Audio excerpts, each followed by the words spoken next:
अनलाइनबाट इन्टरनेटको बिल कसरी पेमेन्ट गर्ने के तपाईहरुलाई थाहा छैन र जान्न चाहनुहुन्छ भने चाहिँ यो भिडियोलाई लास्टसम्म हेर्नुहोला र यो च्यानलमा नयाँ हुनुहुन्छ भने एक सब्स्क्राइब र यो भिडियोलाई एक लाइक गरिदिनु होला है त।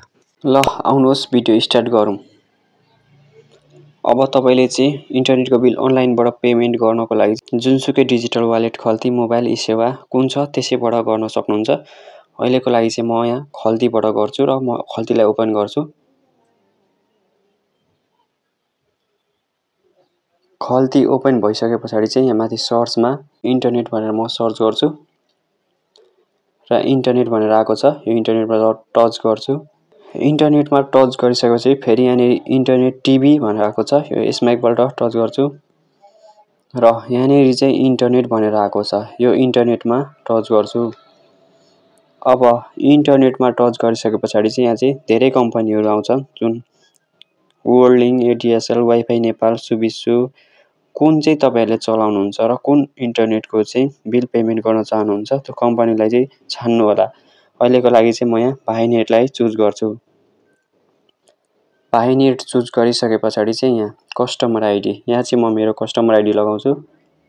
कस्टमर आइडी लगाइसकेपछि चाहिँ यहाँ गेट डिटेल्स भनेर आएको छ। यो गेट डिटेल्समा चाहिँ एकपल्ट टच गर्छु र यहाँ चाहिँ टच गरिसकेपछि चाहिँ यहाँ माथि भाइनेट यहाँ कस्टमर आइडी यहाँ कस्टमरको नाम भनेर देखाउँछ।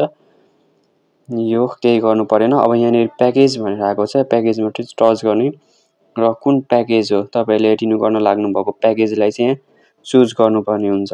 मैले अहिलेको लागि चाहिँ यो प्याकेजलाई चुज गर्छु र यति गरिसकेपछि चाहिँ यहाँ छ नेक्स्ट। यो नेक्स्टमा चाहिँ म टच गर्छु र नेक्स्ट गरिसकेपछि चाहिँ मैले चाहिँ बैंक पनि लिंक गरेको थिएँ तर म चाहिँ खल्तीबाट पेमेन्ट गर्दै छु। त्यसैले चाहिँ मैले यहाँ खल्ती वालेटलाई चुज गर्छु। खल्ती वालेट चुज गरिसकेपछि चाहिँ यहाँ पे भनेर आएको छ। यहाँ चाहिँ म टच गर्छु।